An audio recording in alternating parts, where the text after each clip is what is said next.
Bagaimana mungkin Jokowi JK tidak akan ngutang? Ketika mereka naik menggantikan SBY di tahun 2014, ternyata kantong pemerintah kosong alias defisit mencapai 93 triliun.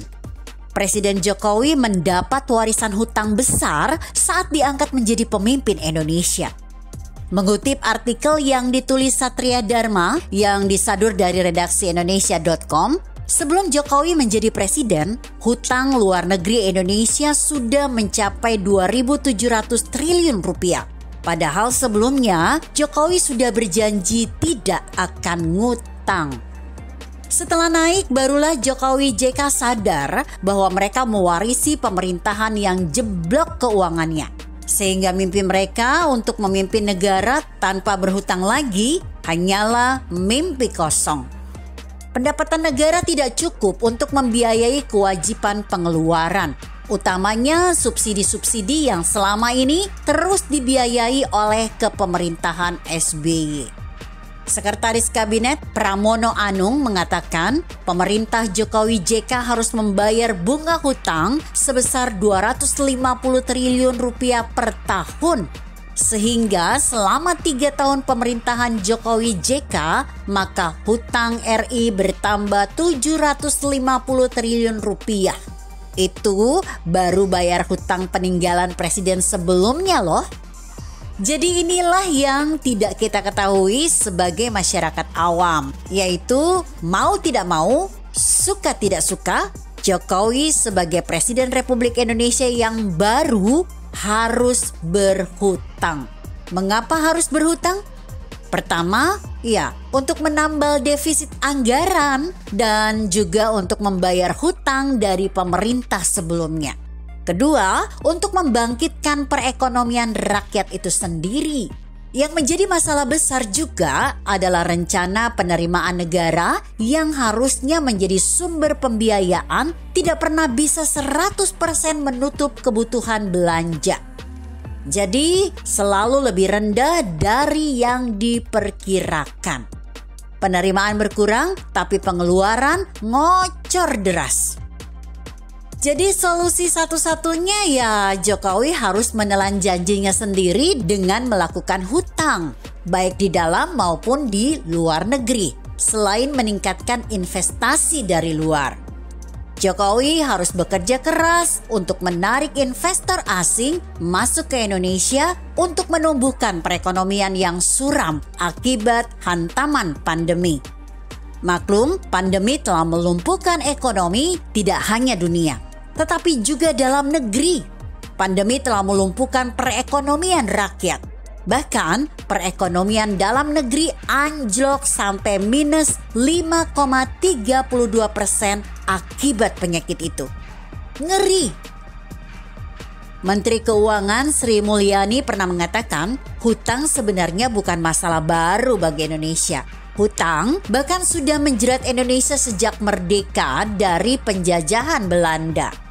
Ia menuturkan, Indonesia memiliki warisan hutang pemerintah kolonial sebesar 1,13 miliar US dollar. Usai mendapat pengakuan kemerdekaan oleh Belanda melalui Konferensi Meja Bundar (KMB) pada tahun 1949. Hutang itu berasal dari kekayaan yang rusak akibat perang serta seluruh investasi sebelumnya yang dibekukan oleh pemerintah Belanda. Hutang pemerintahan Jokowi belakangan memang terus meningkat. Peningkatan itu tidak terhindarkan. Itu terjadi karena kebutuhan negara, termasuk untuk pembangunan infrastruktur yang memang digenjot Jokowi di era pemerintahannya yang terus meningkat dari tahun ke tahun. Supaya penurunan kinerja ekonomi tidak semakin menjadi, pemerintah menggelontorkan anggaran 695,2 triliun rupiah untuk memulihkan ekonomi nasional. Anggaran digunakan untuk bantuan sosial sebesar 203,9 triliun rupiah, UMKM sebesar 123,46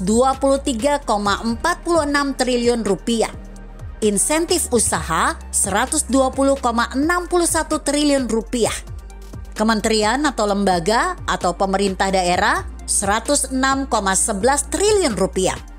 Kesehatan 87,55 triliun rupiah. Dan pembiayaan korporasi 53,55 triliun rupiah. Perekonomian Indonesia harus pulih, kata Sri Mulyani. Pemerintah juga senantiasa mengupayakan kemandirian pembiayaan. Hal ini ditunjukkan dengan komposisi hutang pemerintah pusat yang semakin didominasi hutang dalam bentuk SBN. Hingga akhir Desember 2020 mencapai 85,96% dari total komposisi hutang. Sementara itu, dari sisi mata uang, hutang pemerintah pusat semakin didominasi hutang dalam mata uang rupiah, yaitu mencapai 66,47% dari total komposisi hutang pada akhir Desember 2020. Dominasi mata uang rupiah ini seiring kebijakan pengelolaan hutang yang memprioritaskan sumber domestik dan penggunaan falas sebagai pelengkap untuk mendukung pengelolaan resiko hutang falas.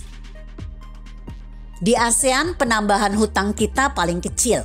Ini sekaligus mengklarifikasi banyak tuduhan seolah-olah kita ini tukang hutang dan hutang kita sudah tidak aman. Kita bandingkan, ternyata kita relatif lebih baik, ujar staf khusus Menteri Keuangan Justinus Prastowo. Justinus juga meminta masyarakat agar tak hanya melihat besar hutang pemerintah, melainkan juga melihat produktivitasnya. Faktanya, hutang yang ditarik pemerintah telah membuat ekonomi membesar. Aset pemerintah pun saat ini sudah di atas 11.000 triliun rupiah. Ini 2 kali nilai hutang pemerintah, ujarnya. Iya juga sih, ngapain merasa cemas? Lawang yang ngutang dan membayar juga bukan kita kok. Kan selama ini hutang negara juga dibayar oleh negara. Selama ini kita juga tidak pernah terlambat membayar bunga hutang, apalagi sampai tidak mampu membayar. Pokoknya aman sajalah. Tetapi para pembenci Jokowi selalu menghembus-hembuskan ketakutan akan hutang sebagai sesuatu yang berlebihan. Rasa takut ini sering dimanipulasi seakan-akan hutang ini akan menggerus atau mencabut masa depan kita. Seolah-olah bayi baru lahir itu menanggung hutang.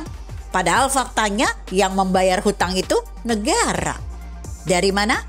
Dari aktivitas ekonomi yang terus bertambah, terus meningkat. Lalu ada pajak di sana. Sebagian dipakai untuk melunasi itu. Besarnya hutang pemerintah juga tidak akan mengganggu kedaulatan RI. Saat ini porsi hutang lebih aman karena mayoritas berasal dari hutang, bukan pinjaman. Kebalik, kalau dulu pinjaman lebih besar dari hutang, sehingga ada isu kedaulatan.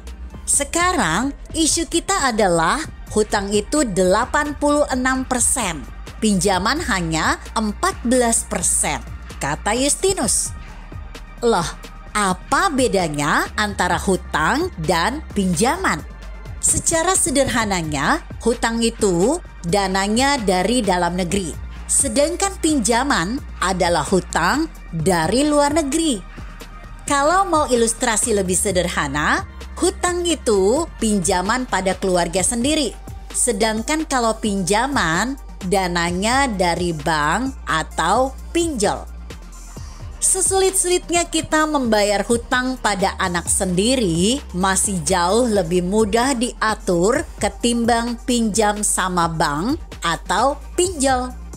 Pinjam sama saudara sendiri tentulah tidak akan membuat kita disuruh keluar dari rumah kalau belum bisa bayar. Lawang pinjaman dari luar negeri aja bisa direschedule kok. Begitu kira-kira. Bagaimana menurut Anda? Jika Anda berpendapat lain, tuliskan komentar Anda di bawah ini. Saya Emma, Karisma 90.